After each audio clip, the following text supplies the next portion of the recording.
Bismillahirrahmanirrahim. Assalamualaikum warahmatullahi wabarakatuh.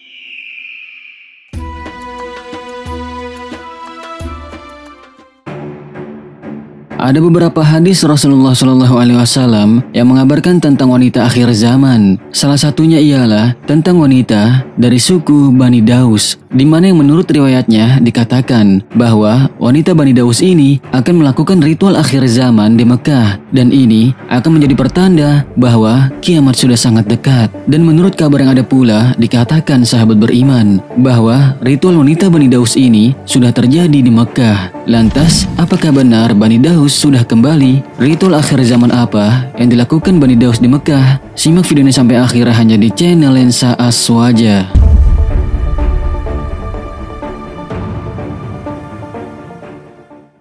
Rasulullah sebut wanita suku Bani Daus akan kembali menyembah berhala di akhir zaman. Seperti yang kita ketahui bahwa dulu sebelum Rasulullah SAW hadir di muka bumi ini, Jazirah Arab berada dalam kondisi kemusyrikan dan penyembahan berhala. Hingga kemudian Allah SWT mengutus Rasulullah SAW dan memberikan bantuan dengan pasukannya sehingga dapat menghancurkan berhala-berhala dan mengajak manusia untuk bertauhid dan mengesahkan Allah.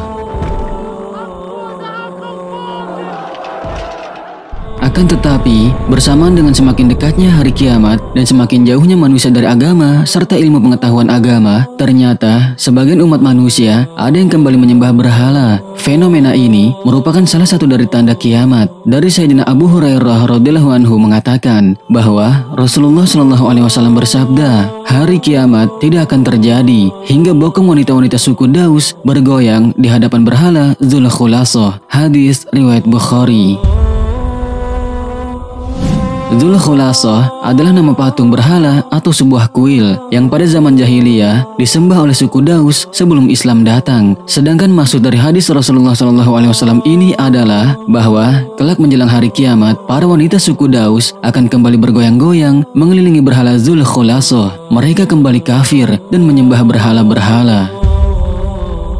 Sahabat beriman, Rasulullah SAW diutus kepada orang-orang jahiliyah Arab penyembah berhala. Mereka menyembah ratusan patung berhala yang mereka anggap Tuhan atau dewa. Disebutkan pula dalam sebuah riwayat bahwa pada masa itu, orang-orang Arab kafir telah meletakkan 360 buah patung berhala, yang mana mereka menyembah satu berhala di setiap harinya di sepanjang tahun. Tetapi dengan rahmat Allah Subhanahu wa Ta'ala, Rasulullah SAW berhasil meluruskan dan memberikan pencerahan kepada mereka untuk menghancurkan dan mengakhiri penyembahan berhala itu di berbagai wilayah di Jazirah Arab pada saat itu.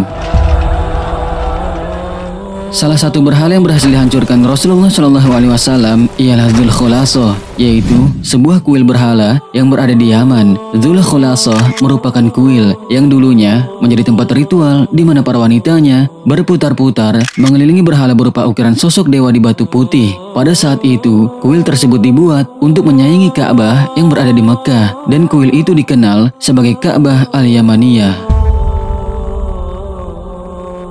Di dalam Sahih Al-Bukhari, terdapat satu riwayat dari Sayyidina Jarir bin Abdullah Al-Bajali, yaitu seorang sahabat yang mengatakan, Rasulullah SAW pernah berkata kepadaku, "Wahai Jarir, bisakah kamu membuatku senang dengan menyerang Dzul Khulasah?" Lalu aku menjawab, "Tentu ya Rasulullah." Maka aku pun segera berangkat dengan pasukan berkuda berjumlah 150 prajurit suku Ahmas. Periwayat hadis ini juga menambahkan bahwa Sayyidina Jarir bin Abdullah kemudian mendatangi Ka'bah Yamaniyah ini lalu menghancurkan dan membakarnya.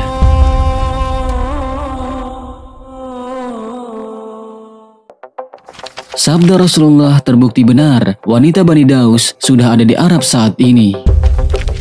Sahabat beriman, apa yang disabdakan oleh Rasulullah SAW tentang akhir zaman adalah benar dan tidak diragukan lagi. Yang menakjubkannya dari sabda Rasulullah SAW tentang wanita Bani Daus ialah bahwa dari ratusan berhala yang disembah oleh orang-orang Arab kafir di masa jahiliyah dulu, Rasulullah SAW hanya menyebutkan ritual Dzul Khulasah saja yang akan kembali lagi di akhir zaman, dan ternyata itu benar sudah terjadi.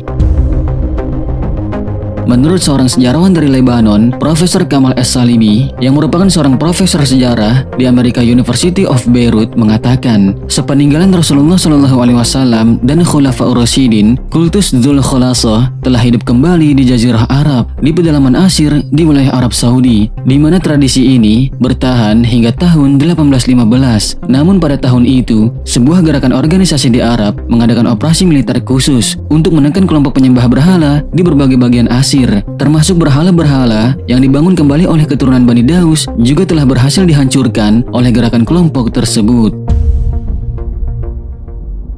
Namun sahabat beriman, di zaman ini hadis Rasulullah SAW tersebut kembali populer seiring dengan fenomena kebijakan dari putra mahkota Raja Arab Saudi, yaitu Muhammad bin Salman, yang mempunyai visi dan misi membawa perubahan modernisasi bagi Arab Saudi. Dikutip dari ahlailhadits.com, sejumlah ulama dan pengamat Islam menyebutkan bahwa hadirnya modernisasi di Arab Saudi membuat hadis Rasulullah SAW itu menjadi sangat relevan di abad ke-21 ini. Menurut Mufti Liaquat Zaman, Imam Masjid Birmingham, Inggris mengatakan, ritual kultus Dzul Khulasah yang dimana bokong para wanita berputar-putar mengelilingi berhala atau idola dapat diartikan bahwa akan banyak wanita di sana yang bergoyang, berjoget, dan menari di suatu tempat untuk memuja idolanya. Lantas sahabat beriman, di mana wanita-wanita tersebut akan melakukan hal seperti itu? Ya, di tempat konser-konser musik. Lalu, apa yang menjadi berhalanya? Tentu saja para penyanyinya.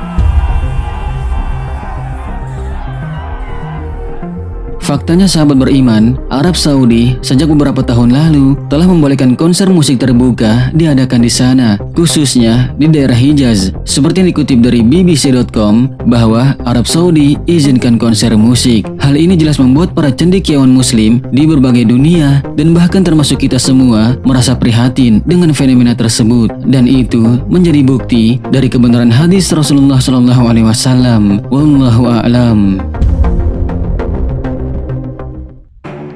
Peraturan baru yang kontroversial di Arab Saudi.